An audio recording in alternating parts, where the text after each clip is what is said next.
Yan. Yan. Okay. Panghuling paglipat ng probe, hanapin yung mataas na resistance. So ayan na yung mataas na resistance sa lahat. Okay, nakita nyo na yung mataas na resistance. So, good day sa inyo lahat mga katropa, mga DIY. So maraming salamat sa pagbisita nyo sa ating munting channel. Yan. Sana may matutunan kayo sa tutorial na ito. Ayan.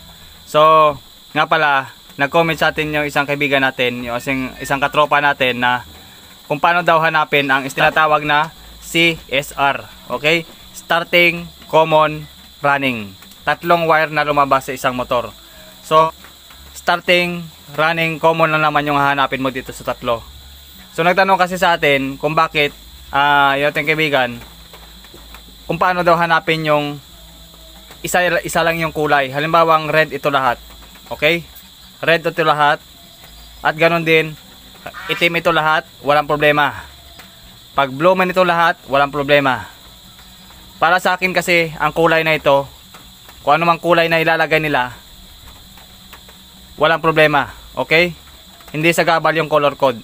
Para sa akin bonus na lang 'yon. Ang color code na 'yon, bonus na lang. Okay? Ang pinaka-importante dito, reading sa lahat. Okay? Laging tatandaan ang reading ang napaka-importante. At importante rin sana yung diagram dito. So sabi niya kung paano daw walang diagram, kasi ito walang diagram kasi luma na. Yan oh.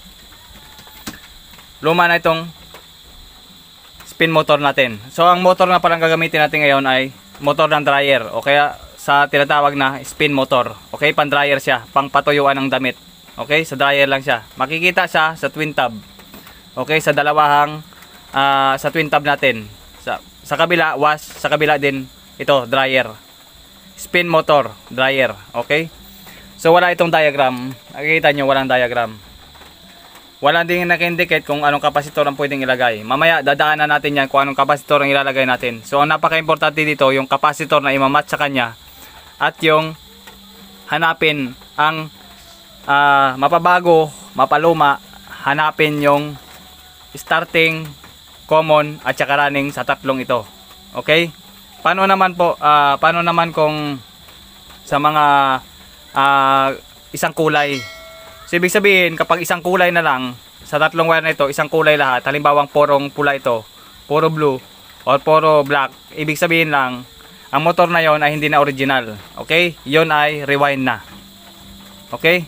Depende na lang sa nagre-rewind kung ibabaguhin niya yung color code o gagamitin niya mismo yung wire dito na original na pina-rewind nyo, kung gagamitin niya uli ito or maglalabas siya ng tatlong kulay na iisa lang.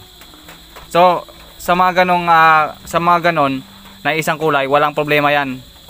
Bonus na lang yung kulay na yon. Importante yung reading ay malaman. Okay, sa video ito papakita ko sa inyo ng madalian. So madaling lang, para madali kayong malaman kung paano yung starting, running, common sa madali ang pag-test lang. So sa madali ang test sa mga technician sa amin, so madali lang talaga ito. 4 to 5 seconds alam na namin kung saan dito yung common, running, starting sa tatlong ito. So ito yung tutorial. So malamang idahan-dahan natin yan sa pag-test. At yung uri ng tester na pwedeng gamitin sa kanya at yung mga parts na rin na pwedeng ibigay sa kanya, ayun. Labi natin to. Yung mga parts na yon, ilalagay natin mamaya yan. Dito yung contact point, timer, capacitor para dito, para mapaikot natin siya. Okay? Para mapaikot natin. Ayan. So balik tayo dito sa motor. So hanapin natin yung running, starting at saka common sa tatlong ito. Mapaiba man yung kulay, mapawalang diagram. Mamaya pati yung kasi sa diagram napaka-importante yung diagram kasi nandun yung specs lahat, yung ibig sabihin sa kanya kung anong capacitor na gagamitin sa kanya, inarito sa diagram. So wala nang diagram dahil luma na itong motor. Yan. So hindi add lang yung diagram na yun kapag mga ganun. Okay? Sa tester muna tayo guys. Okay? Nagagamitin. Kasi ang lahat ng makakapanood nito ay hindi lang analog yung ginagamit at hindi rin lahat ng makakapanood nito digital yung ginagamit. So meron ako dito mga sample ng mga tester na pwede nating i-sample. Okay? So dito tayo. Tabi lang muna natin to. Dadaan tayo dyan. So bago doon, Saglitang shoutout lang sa ating mga kaibigan. Ito sila. Yan. Salamat sa inyo mga kaibigan. Yan po shoutout nyo. Okay? Doon naman sa nagpapatulong sa atin. So, dalawin nyo na rin ang mga channel na ito. Yan, sila. Yan, dalawin nyo sila kasi makakatulong din sila sa mga DIY nyo o sa mga project nyo. Marami kayong malaman. Hindi lang sa akin. Pati rin doon sa mga magagaling pa. May mga magagaling pa rin sa akin. Yan, so, diretso tayo doon sa tester muna. Dito. Bago doon sa motor, tester muna kasi hindi lahat ng gumagamit ng tester ay analog. Hindi lahat ng nagpapanood pala nito ay analog, digital yung ginagamit. Okay, papaliwanag mo natin yung tester na gagamitin. Sa clamp meter, ay dito mo tayo sa analog. Sa analog, para sa akin, sa windings, sa mga uri ng mga windings o may mga uri ng mga coil, mas maganda gamitin para sa akin sa analog. Pwede rin digital, pero mas maganda rin yung digital. Pero sa akin, sanay ako dito. Pasanayan lang yan pagdating sa tester. So sa akin dito, sa analog, so times 10 ako. Pwede gamitin ng times 10, times 100, times 1. Okay? Ang times 1 kasi nga ginagamit, yung reading ng times 1 dito ang liliit.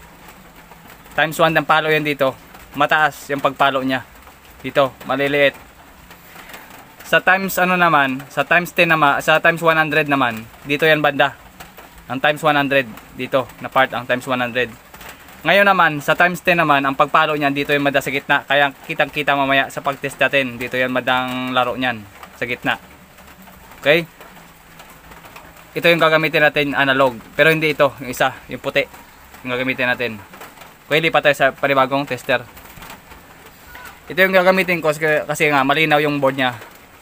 Kasi nakalagay sa HD, ibig sabihin malinaw para sa inyo. Yan, ito yung gagamitin ko. Para sa akin lang, ito yung ginagamit ko. Ito yung panturo ko. Same lang naman sila na analog. Walang problema sa reading. Okay na okay ang reading nito. Okay? Para dun pala sa gumagamit ng digital, ng mga ganito, isiset mo lang sa ohms. Ayan ang ohms na yun, oh. Yung omega sign. Diyan mo lang itatapat yung tester mo. Ayan. Kunin natin yung test prod.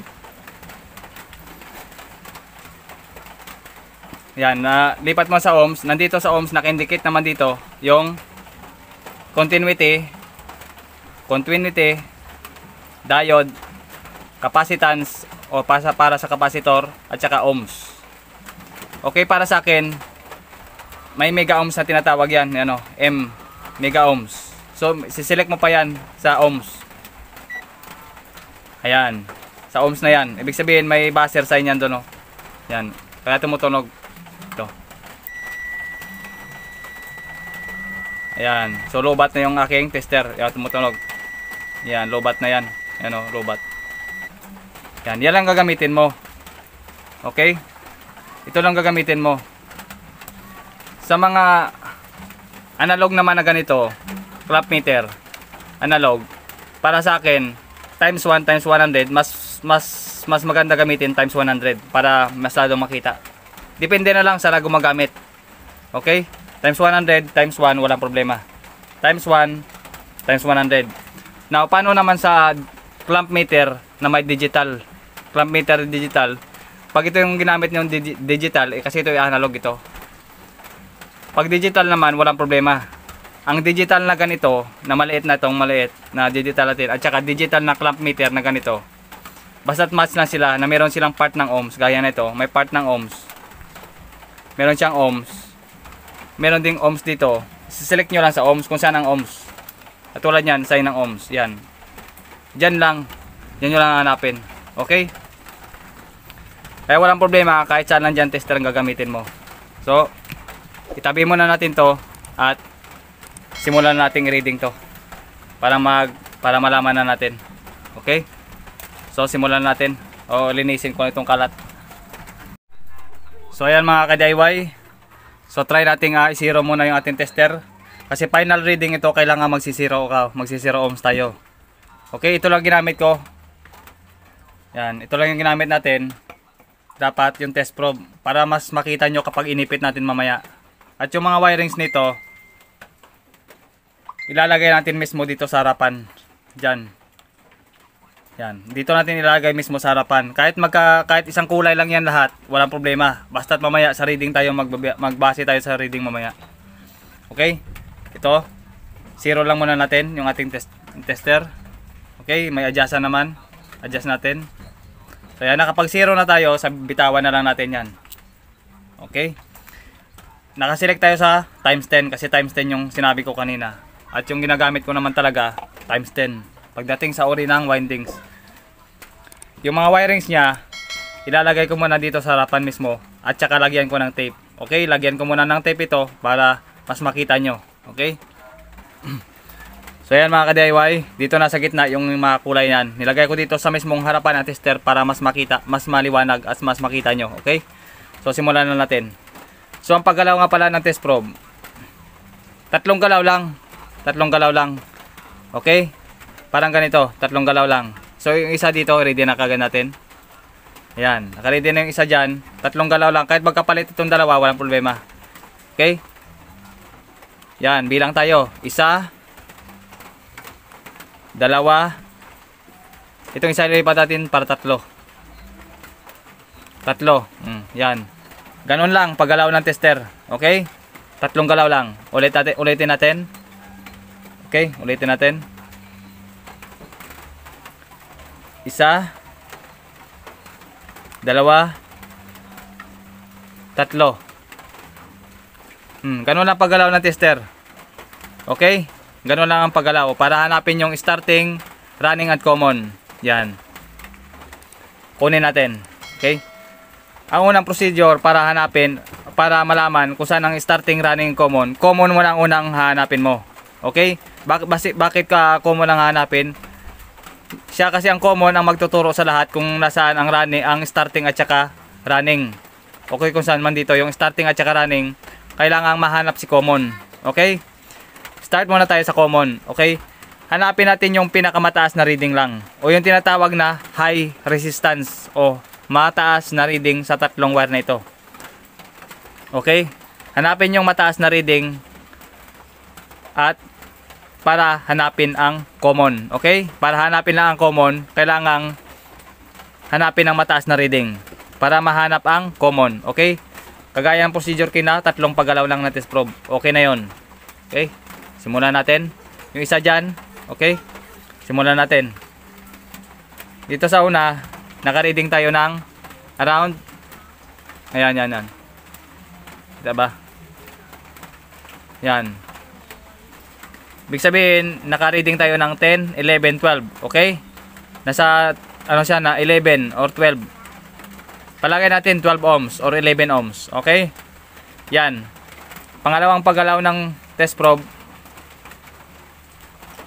Nasa, ano siya, nasa 8. Okay? 5, 5.5, 6, 7, 5, 5.5, 6, 6.5, 8. Ibig sabihin 8, mababa. Okay? Yung mataas na reading kukunin natin. Sa una dito, kanina, dito, around 11 or 12, okay?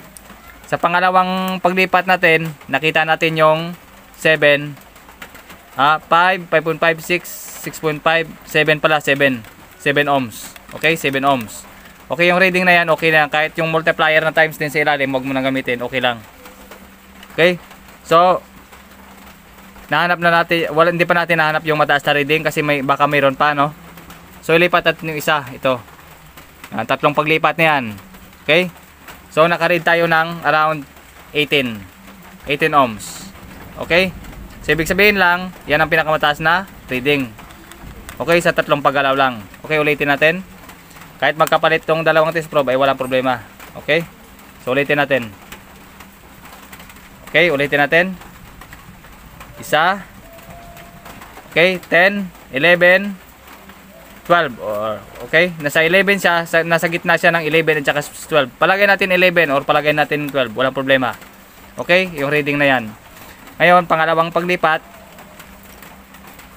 So, bumaba yung reading niya. So, ibig sabihin, 5, 5.5, 6, 6.5, 7. Okay, 7 ohms. Ibig sabihin lang, mababa pa rin yan. Mas mataas pa yung nauna. Okay?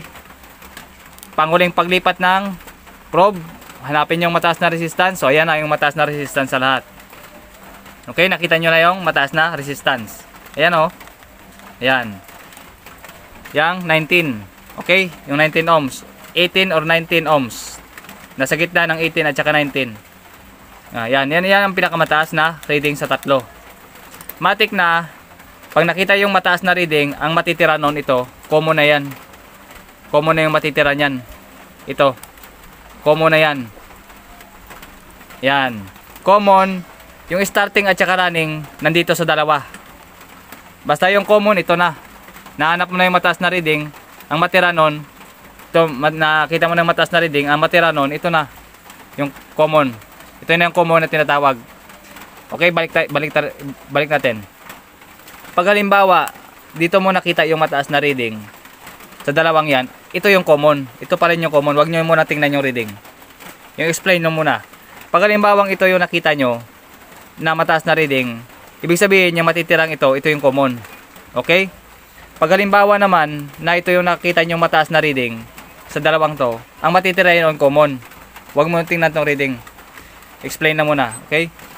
Pag dito nakita sa dalawang ito, ang matitira yan common. Matik na yon, wala na ibang sasabihin pa. Wala na ibang sasabihin kundi common ang matitira. Okay? Sa pagkakataong ito, dito natin nakita yung mataas na reading. Kasi nung una 7, tapos 12 or 11 man kanina. 7, 12. Ngayon naman, sa pagkakataong ito, tatlo, 19 or 18 or 19. Sa gitna ng 18 at saka 19. So, ibig sabihin, yung matitira nun, ito na, common. Basta't mahanap yung mataas, ang matira nun, common. Okay? Now, nakita na natin yung common. Ngayon, kunin natin itong dalawa. Okay? Ito, nandito lang sa dalawa ang starting at saka running. Sa dalawa. Starting running nandito na sa dalawang to. Dito na sa dalawa ang starting running. Kasi nakita na natin yung common. Okay? Para mahanap ang starting at common, starting at running dito sa dalawa, madali lang. So, ganito lang muna. Kuha muna tayo ng kapasitor. Okay? Kuha tayo ng kapasitor. Ang kapasitor kasi, kaya tinawag siyang starting running kapasitor ay para siya sa starting at saka sa running. Okay? Ang kapasitor ay tinatawag na starting kapasitor at running kapasitor. Kaya ang starting running kapasitor na ito ay ilalagay na natin dito sa dalawa. Okay? Yan, kaya ang dalawang ito, wire, yan, ilalagay na natin dito sa dalawa pa, sa dalawang ito. Kasi nandito na sa dalawa ang starting at saka running. Nakita na natin yung common na item ito. Yan, so ilalagay natin tong dalawang to dito. Yan, para magkaalaman na. Okay? So ilagay natin dito yung kabilang kapasitor. Yung paa niya. Okay? Kaya tinawag na starting at running ang kapasitor ay para lang siya sa starting at saka sa running, andito na sa dalawa. Kaya kinabitan ko na ng kapasitor. Ayan. Ayan o. Yan, nandyan na yung kapasitor niya. Okay, pistolan natin na maayos. Ayan. Ngayon, nakabitan mo na sa kapasitor, hindi ka na malilito sa dalawa. Nilagyan mo na ng kapasitor. Ngayon, yung line 1 at saka line 2 natin sa saksakan ito, sa saksakan natin,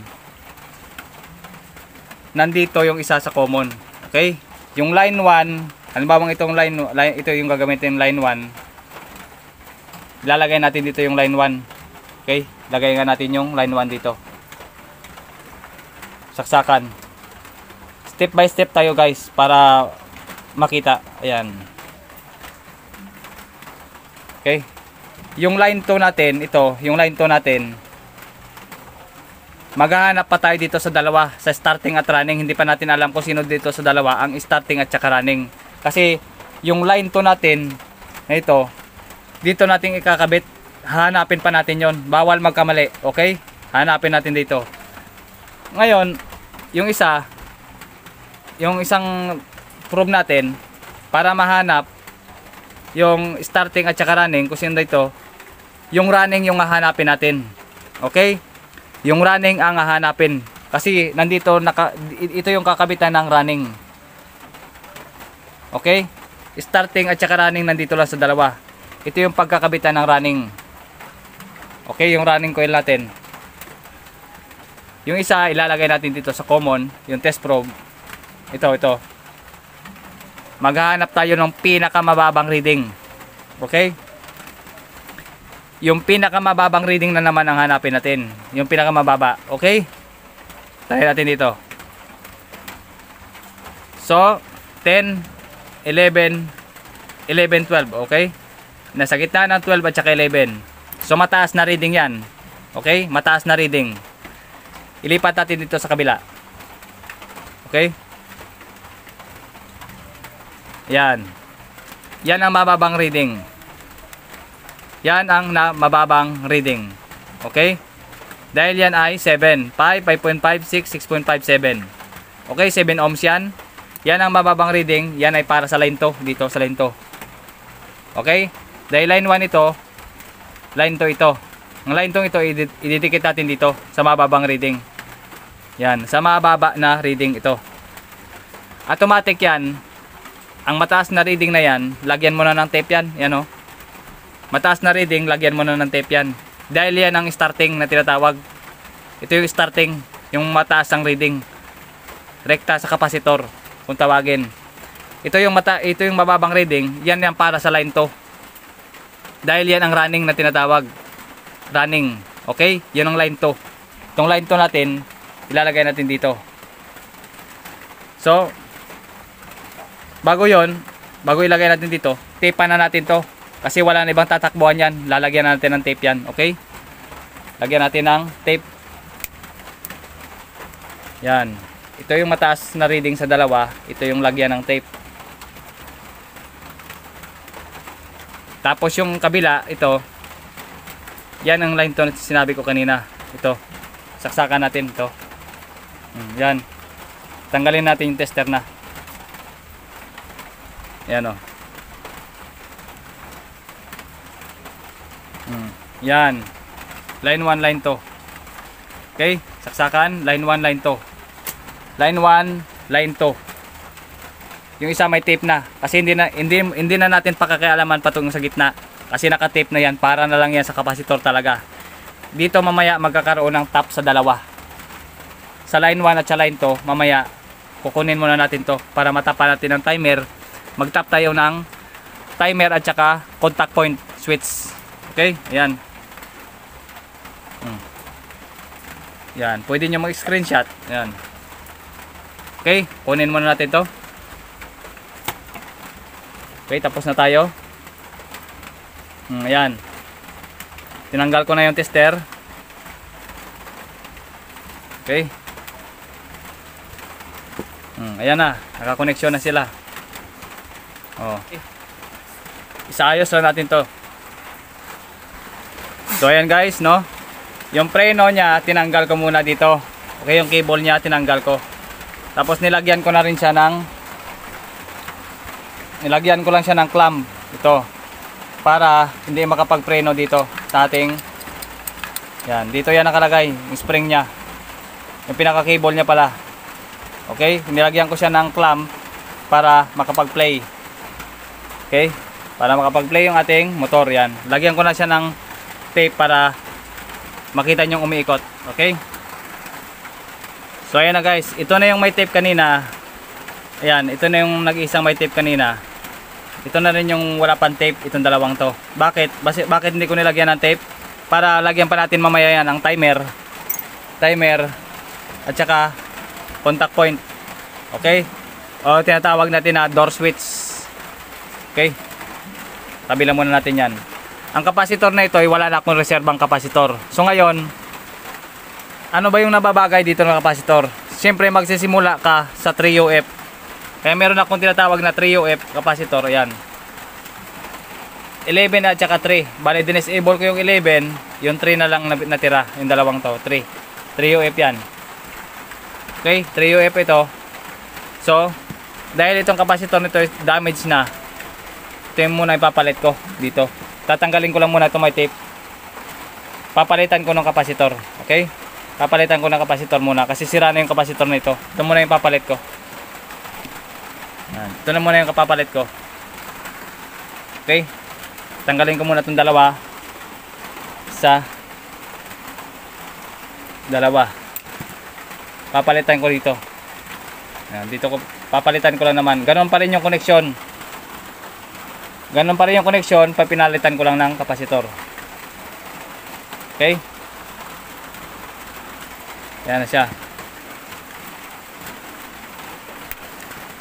Ito na yung may tape kanina, yung isa, yung kapasitor. Kaya nilagyan natin ng tape yon para hindi na, wala na kasing ibang connection yon. Kaya nilagyan natin ng tape ito. Ito may tape kanina. Yan, ito open lang muna. Okay? Ngayon, saksak natin. Nilagyan ko na siya ng tape. Yan. Saksak natin to. Dito. Yung tawag dito, rekta. Direct yung tawag dito, direct. Okay? Walang dinaanan. Pang testing lang. Okay? Pag kayo, maglalagay kayo ng tape dito. Okay? Maglalagay kayo ng mga tape. Ako kasi, pang demo lang naman ito. Yan. Ako lang naman dito mag-isa. So, try natin isaksak ito dito. Ayan o. Yan. Ayan o. Saksak natin. Ito.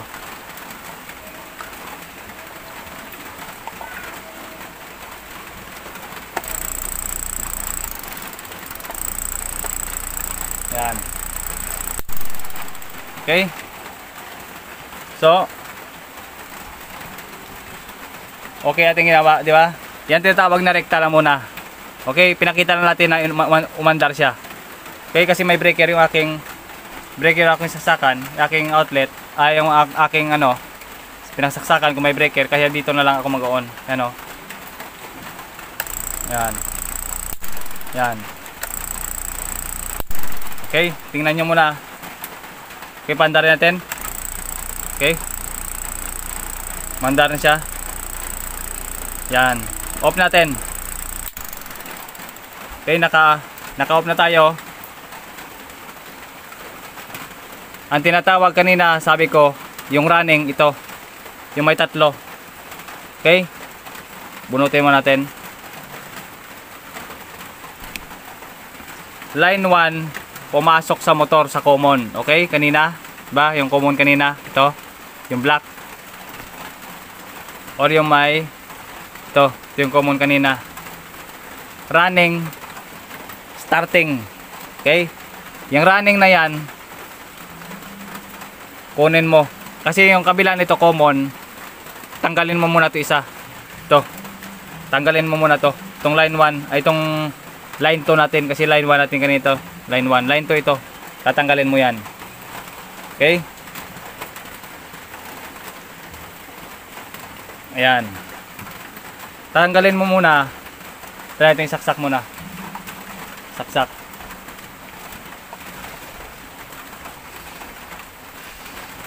Okay, lagyan ka natin ng tape to para sure na lang.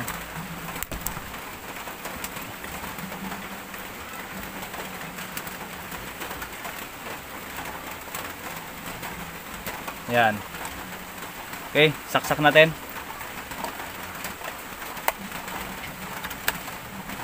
Yan. Yang tatlo sila dito. Yan kasi ang lalagyan mo ng timer. Ito. Yan.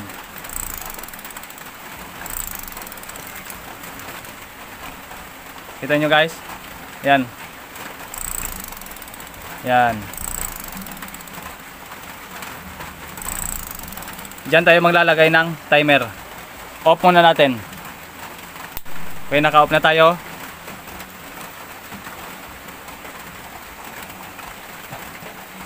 Yung timer at saka yung contact point na tinatawag, minsan ito malaki, hindi ito original. So malaki ito, dapat mahaba ito. Mahaba dapat ito, mga dito, haba. Okay? Mga dito haba yan. So ito lang ginamit ko, maikli. Yan. Yung isang paa ng timer, yung isang paa ng timer at saka isang paa ng contact point, pagdikit mo na lang yan dalawa. Okay? Parang ganito. Yan. Yung isang paa ng contact point switch, yung tinatawag na door switch, yung isang paa. Ayan. Yung isang paa nito at isang paa ng timer. Pagdikit mo silang dalawa. Okay? Tag-isa silang dalawa. Okay? Lagyan natin ng tape.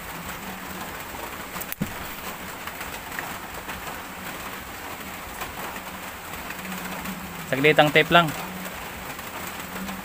Ayan na yung mangyayari. Ayan. Okay. Kita ba? Ayan. Isang paa ng timer, isang paa ng door switch. Ayan, ito contact point na tinatawag door switch. Di ba dito kanina yan nakalagay dito? Kinuha natin yung line to, ilagay natin dito mismo. Tag-isa silang dalawa. Yan. Tapos yung isa ilalagay natin dito. Yan. Ang maiiwan sa baba, ang motor, maiiwan sa baba ng washing machine ng ating dryer, maiiwan ang kapasitor, maiiwan ang saksakan. Ang nasa taas lang itong tinatawag na contact point para sa door switch. Door switch na tinatawag. Okay? May switch kasi sa door. So sa ating dryer, may switch yan, ito. Ito yung sample. Okay? Yan o. Yan. Ito naman yung timer natin. Okay? Ito yung aakyat sa taas. Ito yung aakyat doon sa pinakataas at saka yung timer ang aakyat. Ang matitira noon yung kapasitor, motor, at saka yung saksakan sa baba yan may iwan. Okay? Mapa single man, mapa twin tab. Ang fuse nga pala, hindi na ako nagkabit ng fuse pa. Dito na sana yung fuse, kaso hindi ko nakabitan. Okay lang yun. Okay. Kasi tayo. So, try natin i-on yung ating saksakan to. On natin. Okay, naka-indicate naman dito, may on naman. So, naka-on na tayo. Pihitin natin yung timer. Pag pinihitin yung timer, hindi pa andar yan. Dahil meron tinatawag na ito pa. Yung door switch. Kapag sinarado natin yung ating ating dryer, ito yung mag-switch. Ito. Yan, ito. Yan. Yan na magsi-switch. Ito. Isa pa. On natin yung timer. Pag sarado ng dryer, ito yung magsi-switch. Okay? Okay, kahit tumandar yung timer, kapag hindi nag-switch yun doon, dito. Kapag hindi ito nag-switch, wala rin. Okay? Wala rin yung ginawa mo. Okay? Yan. So, pitin natin. Yan.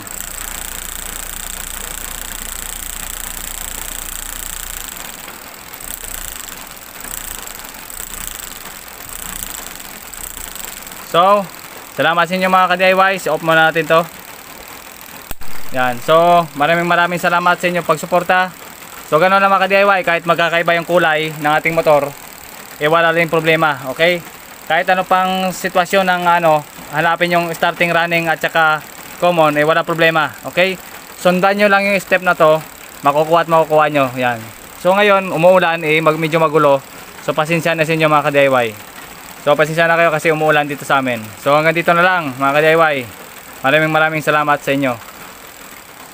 Kita-kita na tayo sa sunod nating vlog. Doon sa may mga request, gagawa natin ng video yan. So magantay na lang kayo mga ka-DIY. Bye bye, mag-ingat kayong lahat. Nandito na lang. Okay?